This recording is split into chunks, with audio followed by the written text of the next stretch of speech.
జగన్మోహన్ రెడ్డి గారు స్వయంగా ఎంఓయూలో సంతకం పెట్టారు. తన చెల్లెలికి అంటే నా బిడ్డలకి ఈ ఆస్తులు అన్నట్లుగా సంతకం పెట్టారు. ఇంతవరకు కూడా ఒక్క ఆస్తి కూడా నా చేతుల్లో పెట్టలేదు.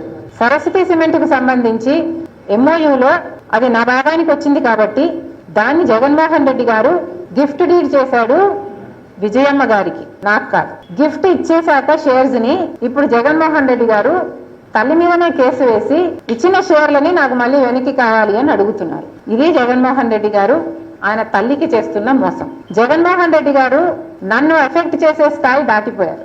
నన్ను Jagan Reddy does not effect me anymore. నాకు ఆస్తులు ఇస్తాడా ఇవ్వడా అన్నది ఐ డోంట్ కేర్.